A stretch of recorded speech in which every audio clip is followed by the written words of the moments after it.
Social मीडियावर एक audio clip viral होतीये ज्यात बीडमधले राष्ट्रवादी शरद पवार गटाचे नेते दीपक देशमुख हे धनंजय मुंडे यांच्या रडारवर आहेत असा उल्लेख होतोय।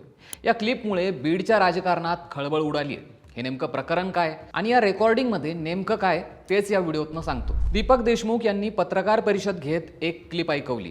ही ऑडिओ क्लिप अजित पवार गटाच्या नगराध्यक्षपदाच्या उमेदवार पद्मश्री धर्माधिकारी यांचे पती बाजीराव धर्माधिकारी आणि कार्यकर्ता सुनील म्हस्के यांच्यात झालेल्या संभाषणाची असल्याचा दावा करत आपल्या जीवाला धोका असल्याची माहिती दिली। या ऑडिओ क्लिपमध्ये ते कार्यकर्त्यांना देशमुख यांच्यासोबत राहू नका अण्णा म्हणजेच वाल्मिक कराड लवकरच बाहेर येणार असून दीपक देशमुख हे सध्या धनंजय मुंडे यांच्या रडारवर आहेत असा उल्लेख आहे।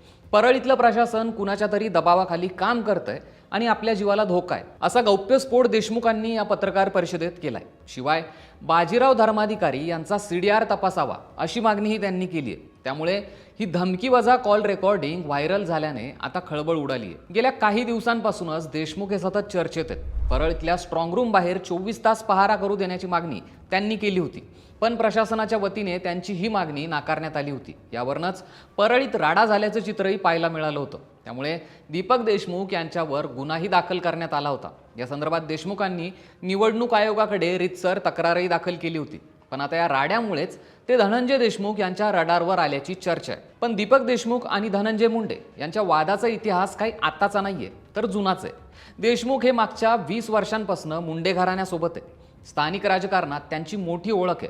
गोपीनाथ मुंडे यांच्या काळात देशमुखांनी नगर परिषदेसाठी उमेदवारी मागितली होती, पण ती नाकारण्यात आली होती। त्यामुळे त्यांनी अपक्ष निवडणूक लढवली होती। त्यानंतर धनंजय मुंडे हे गोपीनाथ मुंडे यांच्यापासून वेगळे झाल्यानंतर देशमुखही त्यांच्यासोबत गेले आणि पुढे परळी नगर परिषदेवर ते नगराध्यक्ष झाले। त्यानंतर लोकसभा निवडणुकीत त्यांनी पंकजांचं तर विधानसभेला धनंजय मुंडे यांचं काम केलं।